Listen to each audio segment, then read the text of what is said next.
السلام علیکم کلاس وسلم کی زندگی کو ہم نے ڈسکس کیا، اس کے بعد چند ضروری چیزیں اور تھیں جن کو ہم نے پڑھا۔ اس کے بعد آج ہم غزوات کو تھوڑا سا لیتے ہیں، اور ایک تصویر بھی آپ کے گروپ میں شیئر ہوئی ہوگی جس میں غزوات کو اور چند ضروری چیزیں جو ہجریوں میں فرض ہوئی تھی تو وہ شیپ بتائی گئی تھی۔ تو اس میں سے تھوڑی سی میں نے چاہا کہ وضاحت کر دوں تو آپ کو چیزیں اچھے سے سمجھ میں آ جائیں۔ ایک دو چیزیں تو آپ سمجھ لیں کہ ہجری سال اور نبوی سال کیا ہوتا ہے۔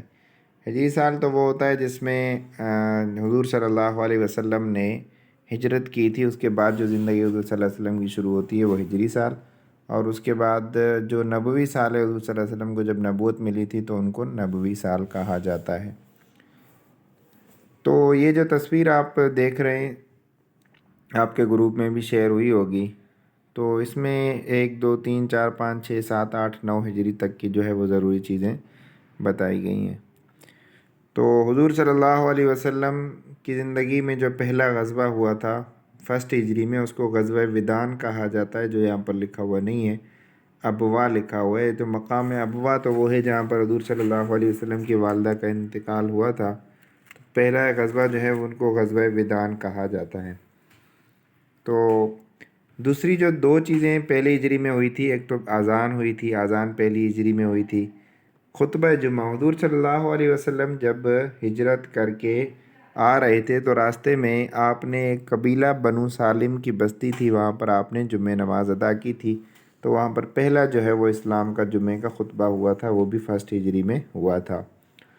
اس کے بعد ہے دو ہجری میں جو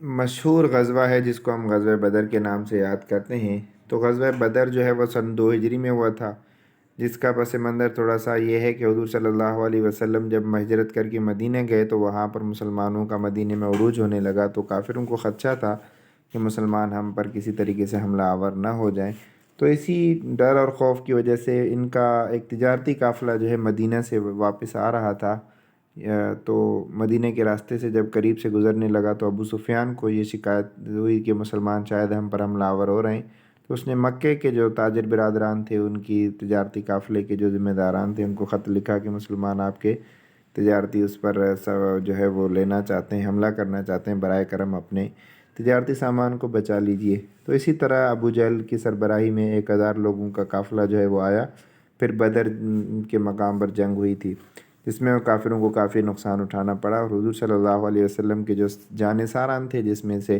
14 لوگ شہید ہوئے تھے، 6 مہاجر 8 انصار۔ دوسری جو دو ضروری چیز اس میں ہوئی تھی 2 ہجری کے اندر، وہ قبلے کی تبدیلی۔ قبلے کی تبدیلی یہ کہ تحویل قبلہ اس کو کہا جاتا ہے، یعنی قبلے کا پھر جانا۔ وہ یہ تھا کہ پہلے مسلمان جو ہے وہ بیت المقدس کو، یعنی کہ قبلہ وہاں تھا اور اس طرف رخ کر کے نمازیں پڑھتے تھے۔ پھر حضور صلی اللہ علیہ وسلم کی بھی خواہش تھی، اللہ تعالیٰ نے بھی حکم دیا تھا، سن 2 ہجری کے اندر جو ہے وہ قبلے کا حکم آیا تھا، تبدیل قبلے کا، تو وہاں پر مسلمان جو نماز پڑھ رہے تھے انہوں نے اسی میں ہی جو ہے وہ قبلہ تبدیل کر لیا، تو یہ بھی سن 2 ہجری کا مشہور واقعہ ہے۔ عیدین کی نماز کا حکم بھی جو ہے وہ سن 2 ہجری میں ہوا تھا۔ فرض نماز، روزے کی لغوی معنی ہے رک جانا، ٹو اسٹاپ، تو اس کے چونکہ ہم گناہوں سے ان چیزوں سے رک جاتے ہیں، تو یہ بھی روزے کے لیے عربی میں ایک لفظ استعمال ہوتا ہے سوم کا مطلب بھی یہی ہے کہ رک جانا، چونکہ روزے میں گناہوں اور کھانے پینے سے انسان رک جاتا ہے، تو روزہ رمضان کے 30 روزے فرض ہیں۔ قرآن مجید بھی رمضان میں ہی نازل ہوا تھا، 27 رمضان کو، اسی طرح رمضان کے مہینے کو بھی جو ہے وہ دوسرے مہینوں پر فضیلت ہے۔ ایک چیز اور پوچھی جاتی ہے مہینوں کے جو ہے وہ کون سا مہینہ ہے اسلامی سال کا، دوسرا مہینہ کون سا ہے، تیسرا مہینہ، تو یہ تھوڑے سے مہینوں کو بھی آپ دیکھ لیجئے گا۔ اس کے بعد ہے زکوٰۃ۔ زکوٰۃ کے لغوی معنی ہے پیوریفیکیشن، پاکیزگی، چونکہ حضور صلی اللہ علیہ وسلم کے دور میں جب لوگوں کو حکم دیا گیا تھا تو اسی طرح زکوٰۃ جو ہے وہ مسلمانوں پر فرض کی گئی تھی، وہ بھی سن 2 ہجری میں۔ زکوٰۃ کی بھی چند ضروری چیزیں آپ کو بتاتا چلوں۔ زکوٰۃ جو ہے وہ ہر جگہ پر خرچ نہیں کی جا سکتی، اس کے مصرف مخصوص ہیں، خرچ کرنے کی جگہ، ان کو مصارف زکوٰۃ کہا جاتا ہے، ان کی تعداد 8 ہے۔ دوسرا جو ہے زکوٰۃ میں سونے اور چاندی کا نصاب عموماً ٹیسٹوں کے اندر پوچھا جاتا ہے۔ سونے کا نصاب جو ہے وہ زکوٰۃ گولڈ میں 7.5 تولہ ہے، اور چاندی کا نصاب جو ہے وہ 52.5 تولہ ہے۔ مصارف زکوٰۃ کی تعداد جو ہے وہ 8 ہے۔ اس کے بعد جہاد کا معنی ہے کوشش کرنا، ورک ہارڈ وغیرہ، تو یہ جہاد بھی سن 2 ہجری کے اندر فرض ہوا تھا۔ سن 3 ہجری کے اندر جو ہے وہ احد مشہور جنگ ہے، جس میں جو ہے وہ مسلمانوں کو کافی نقصان اٹھانا پڑا تھا ان کی غلطی کی وجہ سے۔ تو حضور صلی اللہ علیہ وسلم نے جب بدر میں کافروں کو شکست دی تو کافروں نے ایک سال دوبارہ اپنا بدلہ لینے کے لیے وہ احد کے مقام پر آئے تھے۔ تو یہاں پر مسلمان اکٹھے ہو گئے، کافر بھی، اور حضور صلی اللہ علیہ وسلم نے ایک پہاڑ پر مسلمانوں کو کھڑا کیا تھا جہاں سے راستہ گزرتا تھا۔ 50 تیر انداز ایک صحابی تھے، ان کا نام عبداللہ بن جبیر تھا، ان کی نگرانی میں کہ آپ یہاں رکنا اور ادھر سے نہیں ہلنا، کچھ بھی ہو جائے، فتح ہو جائے، شکست ہو جائے، کچھ بھی آپ نے اس جگہ سے نہیں ہلنا۔ اور مسلمانوں کو فتح ہوئی، وہ مال غنیمت جمع کرنے کے لیے اپنی مصروفیتوں میں لگے رہے، تو انہوں نے سمجھا اب شاید کافروں کا لشکر چلا گیا ہے، اب ہمیں اس جگہ سے ہل جانا چاہیے۔ حضور صلی اللہ علیہ وسلم نے جو کہا تھا وہ صرف جنگ کے موقع پر کہا تھا، اب جنگ چونکہ ختم ہو چکی ہے، سارا معاملہ دفع ہو گیا، تو وہاں سے نیچے اتر آئے۔ تو کافروں کے لشکر میں اب حضرت خالد بن ولید جو جنگی جو ہے وہ رموز و اوقاف سے واقفیت رکھتے تھے، جنگ میں مہارت رکھتے تھے، انہوں نے اسی طرح وہاں پر اس جگہ کو خالی دیکھ کر مسلمانوں پر حملہ آور ہوئے، مسلمانوں کو کافی نقصان ہوا اور 70 لوگ بھی شہید ہوئے۔ تو اسی طرح احد میں مسلمانوں کو کافی نقصان اٹھانا پڑا۔ اس میں جو ضروری چیزیں ہیں، احد 3 ہجری میں ہوئی تھی، احد 3 ہجری میں تیمم کا حکم ہوا تھا، اور 3 ہجری میں جو غزوہ احد ہوا تھا، جو پہاڑ پر جن صحابی کو کھڑا کیا تھا ان کا نام عبداللہ بن جبیر تھا، جن کو 50 تیر انداز ان کی جماعت میں تھے۔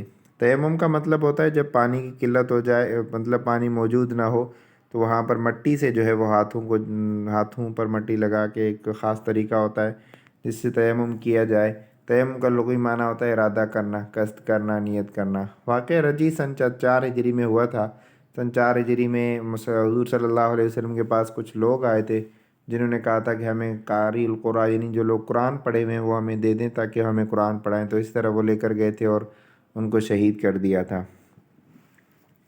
5 ہجری میں غزوہ خندق، جس کو غزوہ احزاب بھی کہا جاتا ہے، خندق اور احزاب ایک ہی جنگ کے نام ہیں، وہاں پر ایک بڑی کھائی کھودی تھی حضرت سلمان فارسی رضی اللہ تعالیٰ عنہ کے مشورے سے، تو اس کو غزوہ خندق کہا جاتا ہے۔ غزوہ خندق میں جو ہے وہ غزوہ خندق 5 ہجری میں جب ہوئی تھی تو اس کے بعد پردے کا حکم ہوا تھا، زنا کی سزا کا بھی حکم اس میں 5 ہجری میں جاری کیا گیا۔ اس کے بعد 6 ہجری میں مشہور جو ہے وہ صلح حدیبیہ ہے۔ صلح حدیبیہ 6 ہجری میں ہوئی تھی۔ صلح حدیبیہ کا جو معاہدہ تھا وہ حضرت علی نے لکھا تھا۔ صلح حدیبیہ کا تھوڑا سا کانسیپٹ آپ کو بتا دوں، 6 ہجری میں حضور صلی اللہ علیہ وسلم عمرے کی نیت سے جو ہے وہ نکلے تھے، راستے میں کافروں نے روک دیا کہ آپ عمرہ نہیں کر سکتے، تو حضور صلی اللہ علیہ وسلم نے بات چیت کرنے کے لیے حضرت عثمان کو بھیجا تھا مکہ میں، تو وہاں پر یہ افواہ پھیلی تھی کہ حضرت عثمان کو شہید کر دیا، تو آپ نے حضرت عثمان کے خون کا بدلہ لینے کے لیے ایک بیعت لی تھی جس کو بیعت الرضوان کہا جاتا ہے۔ یہ جو لکھی ہوئی ہے بیعت الرضوان، تو بیعت الرضوان جو ہے وہ حضرت عثمان کے خون کا بدلہ لینے کے لیے کی گئی تھی۔ تو اسی طرح جب حضور صلی اللہ علیہ وسلم کو پتہ چلا کہ افواہ ہے، بات جھوٹی ہے، تو حضرت عثمان جب واپس آئے تو کافروں کے ساتھ جو صلح ہوئی تھی اس کو صلح حدیبیہ کے نام سے یاد کیا جاتا ہے۔ فتح خیبر سن 6 ہجری میں نہیں ہوا تھا، فتح خیبر 7 میں ہوا تھا۔ تو یہ خیبر کو جو حضرت علی رضی اللہ تعالیٰ عنہ نے فتح کیا تھا۔ سن 6 ہجری میں حضرت عمر رضی اللہ تعالیٰ عنہ نے اسلام قبول کیا تھا۔ اس کے بعد سن 7 ہجری میں جو سلسلہ چلا تھا اس کو خطوط کا سلسلہ کہا جاتا ہے۔ جب صلح حدیبیہ ہوئی تو آپ دوسرے چیزوں سے پرامن ہو گئے، تو آپ نے دوسرے بادشاہوں کو خط لکھے تھے، تو وہ سلسلہ جو ہے سن 7 ہجری میں ہوا تھا۔ 8 ہجری میں جو ہے وہ فتح مکہ ہوا تھا۔ فتح مکہ چونکہ پہلے جب 6 ہجری میں صلح حدیبیہ ہو گئی تھی تو اس کی خلاف ورزی کی تھی کافروں نے، تو اس کے بدلے میں آپ نے 8 ہجری میں مکے پر چڑھائی کی اور بغیر کسی جنگ کے مکہ فتح ہو گیا۔